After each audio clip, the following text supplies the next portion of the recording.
berbagai gerakan aspirasi masyarakat NU setelah Pak Harto diturunkan. Ringkas cerita, warga NU menghendaki adanya partai baru. Nah, disinilah konteks saya diundang oleh PBNU untuk memberikan kesaksian atau konfirmasi atau komparasi tentang informasi kelahiran PKB sampai saya terakhir di PKB 2013. Saya tidak akan menyinggung PKB hari ini atau menyinggung PKB selama saya tidak di PKB. Karena saya sekarang sudah berada di partai luar PKB, sehingga saya tidak masuk pada wilayah misalnya menyangkut apa kondisi, situasi, profil, kenyataan, fakta-fakta PKB hari ini. Itu saya tidak punya hak itu dan saya tidak akan mengatakan itu. Itu bagian dari etika yang saya harus pegang. Apa pertanyaan atau konfirmasi atau informasi yang diinginkan oleh tim PBNU tadi? Pertama, terkait dengan sejarah. Yang kedua, terkait dengan dinamika ketika saya masih berada di PKB. Saudara-saudara, saya katakan PKB tidak ada tanpa NU. PKB tidak ada tanpa Gus Dur. Jadi kesimpulannya PKB tidak akan pernah ada tanpa Gus Dur dan NU atau PBNU, konkretnya PBNU.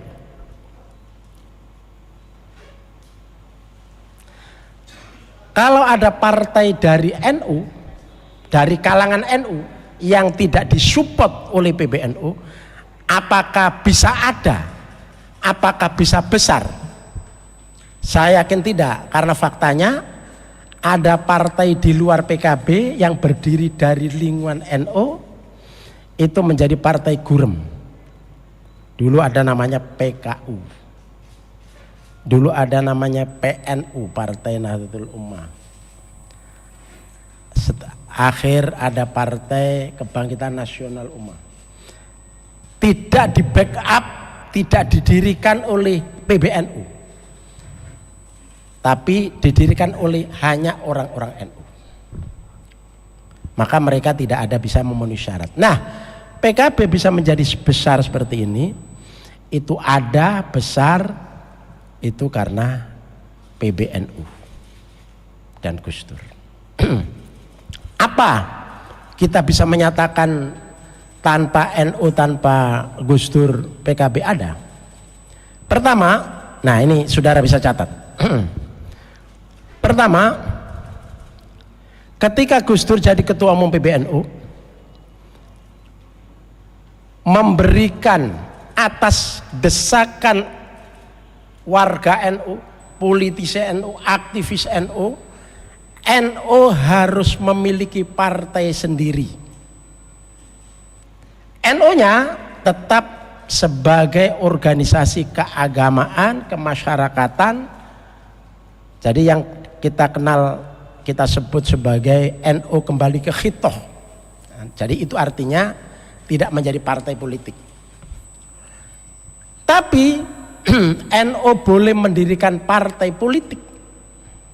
Nah, atas dasar perkembangan masyarakat setelah Pak Harto turun, reformasi terbuka, demokrasi terbuka, maka kemudian NU menyambut aspirasi masyarakat NU itu dengan mengeluarkan namanya surat tugas kepada sejumlah pengurus NU untuk mendesain, untuk membuat rumusan-rumusan, untuk membuat pokok-pokok pikiran, untuk membuat apa namanya partai ini ke depan yang didirikan oleh NU ini. Maka surat tugas itu diketuai oleh Kiai Ma'ruf Amin 5 orang, kemudian dibantu oleh 9 orang tim asistensi diketuai oleh Arifin Junaidi.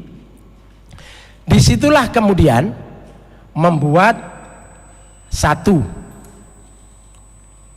mabda' siasi. Mabda' siasi itu berisi visi misi pokok-pokok atau prinsip-prinsip berpolitik bagi partai yang didirikan oleh NU yang kemudian namanya menjadi PKB.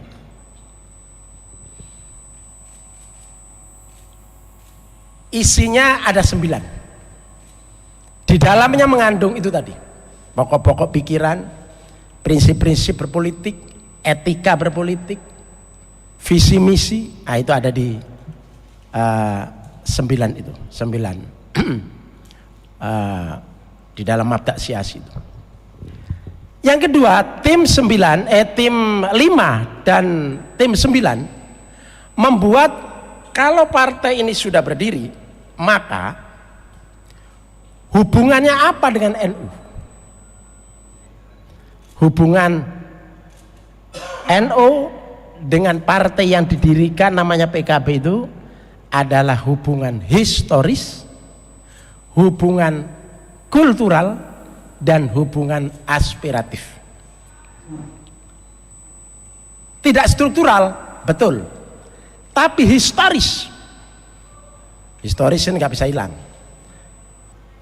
Kultural, NU memiliki kekayaan tradisi keagamaan, tradisi pemikiran, tradisi sopan santun, adab, akhlak, dan segala macam. Kemudian aspiratif, pergerakan partai yang didirikan oleh NU ketika dia memperjuangkan gerakan politiknya di luar harus mencerminkan aspirasi Nahdlatul Ulama.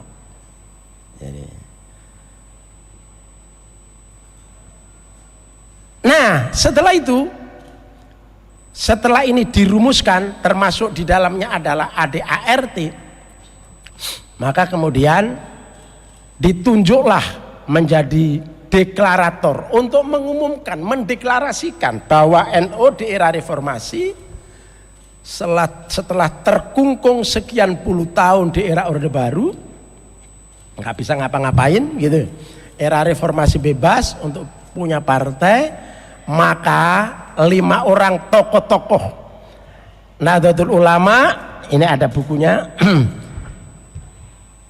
Kiai Abdurrahman Wahid sebagai ketua umum, Kiai Ilyas Ruhaiyat sebagai Rais Am, Kiai Mustafa Bisri sebagai Rais Syuriah, Kiai Mukhid Muzadi sebagai Rais Syuriah, dan Kiai Munasir Ali sebagai Rais Syuriah, sesepuh dan bini sepuh. Inilah yang merepresentasikan NU, mewakili warga NU Nahdien seluruh Indonesia. Inilah partai NU. Tidak cukup di situ. Jadi ada konsepnya, ada visi misinya, ada segala macam prinsip-prinsip perjuangan sudah di situ, ada ART-nya, ada hubungan yang sudah diatur antara NU dan PKB dan dideklarasikan. Tidak cukup itu. Ini harus didaftarkan kepada Kementerian Hukum dan HAM, atau dulu istilahnya apa? Dulu istilahnya Kementerian Departemen Kehakiman, betul ya? Departemen Kehakiman. Untuk ke arah sana tidak cukup dengan 5 orang deklarator, kemudian 5 tim dan 9 asistensi, ya, tim asistensi tidak cukup. Membutuhkan KTP untuk persyaratan sekitar 50 orang yang dimintai KTP untuk memenuhi syarat administrasi untuk disetujuinya sebuah partai politik itu berdiri. Siapa di dalamnya? selain nama-nama itu Gus Dur dan seterusnya, juga ada nama Gus Yahya, ada nama, insya Allah nama Gus Yahya juga ada nama Gus Saipul, ada nama, termasuk nama saya, ada Ali Maskur, Arifin Junaidi dan lain-lain. Jadi saudara-saudara, berarti kehadiran PKB yang ada sekarang ini tetap terkait dengan NU. Nah, NU sebagai pendiri, dengan tadi yang saya jelaskan tadi, maka kesimpulannya yang mendirikan PKB berarti NU, berarti PBNU yang merepresentasikan warga NU. Maka dengan demikian NU atau PBNU punya hak untuk mengevaluasi perjalanan PKB, punya hak untuk mengoreksi, bukan ikut campur, karena memang sejarahnya begitu. Punya hak evaluasi, ngoreksi, atau menata ulang. Disinilah perbedaan Partai Kebangkitan Bangsa dengan partai-partai lain. Jadi kalau partai lain pada umumnya sekian orang bersepakat membuat rumusan, ada KTP disetor, kemudian didaftarkan menjadi partai politik. Visi misi disusun sendiri, sekian orang. Kalau PKB tidak, PKB itu melalui proses yang luar biasa. Saya karena waktu itu wartawan meliput tahun 98 itu, sebelum PBNU itu memfasilitasi semua aspirasi itu, pertemuan masyarakat NU untuk supaya NU punya partai itu di mana-mana. Ada di pondok pesantrennya Gus Yahya ini, Rembang, Rodo Tolibin, Kiai Khalil, abahnya Gus Yahya itu. Ada di pertemuan di Semarang, pertemuan di Surabaya, pertemuan di Bandung, pertemuan di Jawa Barat, mana lagi itu, berbagai pertemuan. Nah baru kemudian NU memfasilitasi semua itu, mengkonkretkan semua itu. Oke, kalau begitu aspirasinya maka kita perlu punya partai, kemudian diberi nama PKB. Nah, apakah hak evaluasi, hak koreksi, hak itu digunakan oleh PBNU? Itu silakan. Yang jelas semuanya tadi saya ceritakan kepada tim di lantai berapa tadi? Lantai 3 saya ceritakan, karena saya menjadi bagian dari proses itu. Kemudian setelah itu saya memang jadi DPR PKB yang pertama, jadi ketua fraksi. Kemudian ketika konflik dengan Muhaimin, saya menjadi ketua muktamar luar biasa bersama Gus Dur, dilawan oleh Muhaimin dan seterusnya. Nah, itu saya menjadi pelakunya di situ. Nah, oleh karena itu kalau PBNU kemudian mengundang saya, ada rasionalitasnya. Tetapi sekali lagi kepada saudara-saudara saya katakan, saya tidak masuk pada wilayah harus diapakan Muhaimin, gitu kan? Itu saya tidak masuk wilayah itu. PBNU harus melakukan apa terhadap PKB yang sekarang untuk penilaian bla bla bla bla, itu silakan PBNU itu yang punya hak, bukan saya, karena saya di partai lain. Saya kira demikian penjelasan dari saya, dan inilah yang saya kemukakan kepada tim tadi. Terima kasih.